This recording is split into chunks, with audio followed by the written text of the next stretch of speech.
여야 정치 상황을 심도 있게 짚어드리는 정치 설명서 김반장 서반장 시간입니다. 먼저 여당의 김정우 반장이 준비한 설명서부터 보죠. 네, 오늘은 그 윤석열의 민들레로 한번 해보겠습니다.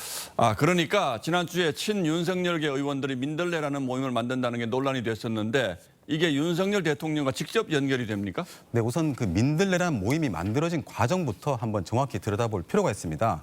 이런 모임이 윤석열 대통령의 의중과 무관하게 우연히 나올 수는 없겠죠. 예. 대선에 이어서 지방선거도 결국 윤석열의 선거라고 제가 몇 차례 말씀을 드렸는데 지방선거 직후에 이준석 대표가 혁신위를 만들고 여기에 총선 공천까지 연결을 시키니까 윤 대통령과 이렇게 충돌 지점이 발생을 한 겁니다. 지난 시간에도 그 문제를 다뤘던 기억이 나는데 그러니까 윤석열 대통령이 지금 당에 조금 서운함이나 불만이 있고 그러다 보니까 이 민들레 모임이 발생하는 배경이 되고 있다 이런 건가요? 네, 큰 흐름은 비슷합니다. 그게 당과 대통령 사이의 간격이 벌어지니까 장제원 의원과 같은 그 측근 인사들이 대통령과 교감하면서 당정 사이에 새로운 연결고리를 만들려고 하는 겁니다. 일종의 윤 대통령 친위대 성격으로 민들레 모임이 만들어지고 있는 거죠. 장제원 의원 같은 경우에는 본인도 그냥 한 명의 멤버였을 뿐이더라고 살짝 발을 빼긴 했는데 실제로는 상당히 관여를 한 모양이죠. 네, 일단 뭐 불참한다고 했습니다만 그 장 의원이 전면에 나서느냐와 무관하게 이 모임의 구심점은 장 의원이 될 수밖에 없는 구조라고 봐야 할 겁니다. 다만 대통령의 의중이 실렸다는 이야기들이 나오면서 모임에 참여하겠다는 의원들이 한 60명 안팎까지 이렇게 늘어나고 있다고 합니다. 경위가 어찌됐건 친윤계 의원들이 당의 주도권을 잡게 되면 뭐 어찌됐건 개파 논란으로 좀 번질 수밖에 없잖아요. 이준석 대표도 그래서 반대한 거 아닌가요? 그래서 그 개파 정치의 부작용이라는 건 구체적으로 설명하지 않아도 아마 시청자분들께서도 익숙하실 겁니다. 예. 다만 이준석 체제의 여당과 윤 대통령 사이의 간극을 메워야 한다는 그 현실적 필요에 따라서 민들레 모임이 만들어지고 있다. 이렇게 보면 될 것 같습니다.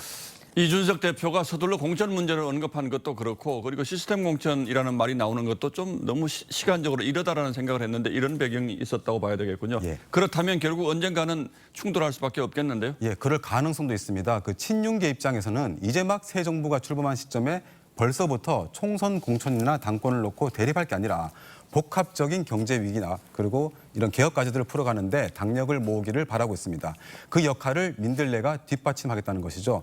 하지만 그동안 민주당의 철험회와 같은 모임을 비판을 해왔던 만큼 그 사조직 논란 역시 큰 부담이 아닐 수 없을 겁니다. 결국 분수령은 이달 말 결론이 날 걸로 보이는 이준석 대표 당 징계 문제 그리고 경찰 수사 결과 이 시점이 되겠군요. 네, 그렇습니다. 그 국민의힘 윤리위의 그 이 대표 징계 여부 결정은 6월 마지막 주쯤으로 예정이 돼 있는데요. 경찰 수사도 함께 진행 중이어서 그 결과에 따라서는 여당이 복잡한 상황으로 갈 가능성도 배제할 수 없는 분위기입니다. 예, 여당 되고 나니까 당 사정이 훨씬 더 복잡해지는군요. 그렇다면 야당 서주민 반장이 준비한 설명서는 뭡니까? 네, 제가 준비한 건 육면초가 이재명입니다. 자, 사면초가가 아니라 육면초가라면 그만큼 상황이 나쁘다는 거군요. 이재명 의원을 향한 검경의 수사 속도가 확실히 좀 빨라진 것 같긴 해요. 예, 그렇습니다. 이 육면초가라고 말씀드린 것처럼 이 의원과 관련된 수사 이 모두 6가지입니다. 대장동 개발 특혜 의혹과 변호사비 대납 의혹은 검찰 오늘 압수수색이 있었죠. 예. 백현동 특혜 의혹과 성남 FC 후원금 의혹, 또 법인카드 유용 의혹 등은 이렇게 경찰이 맡고 있습니다. 자, 뭐 정상적인 수사냐 아니면 보복 수사냐 이거는 보는 관점에 따라서 다를 수 있겠습니다만 최종적으로 사법 처리 가능성은 어떻게 보고 있습니까? 예, 사실 이 경제 범죄 가운데서도 가장 혐의 입증이 힘든 게 바로 배임입니다. 손해를 입을 걸 알고도 그랬다는 고의성을 검찰이 입증해야 하기 때문입니다. 그 수사 대상자가 뭐 내가 고의가 있었소라고 쉽게 자백할 리도 없을 텐데 그럼 검찰이 어떻게 좀 입증을 할 수 있습니까? 예, 만약 유동규 씨처럼 돈을 받은 증거가 나온다면 좀 혐의 입증이 쉽습니다. 하지만 이 의원의 경우는 그런 정황이 아직 없죠. 결국 직접 이익을 취한 정황이 있는지 또는 이 손해를 입을 수 있다는 사실을 충분히 인지하고도 의사결정을 강행했는지 등을 증명할 수 있느냐가 이 관건이 될 듯합니다. 예. 이 백현동 성남 FC 의혹들도 대부분 비슷한 상황이고요. 다만 법인카드 유용 의혹은 혐의 입증이 어느 정도 끝난 것으로 알려졌습니다. 어려운 수사인 만큼 그 수사 의지가 중요할 텐데 좀 검경 모두 분명히 속도를 내는 건 좀 분명해 보여요. 예, 선거가 끝난 만큼 정치적 부담이 확실히 줄었고요. 또 이 수사를 지휘할 검경 수뇌부도 다 바뀌었습니다. 여기에 국민의힘으로 시장이 교체된 성남시가 적극적으로 자료 제공에 협조하고 있어서 수사에 탄력이 붙은 거는 사실입니다. 또 사건들의 주요 피의자가 이 의원의 부하 직원이었고 또 최종 결정권자도 이 의원이었기 때문에 이 의원에 대한 직접 조사는 불가피해 보입니다.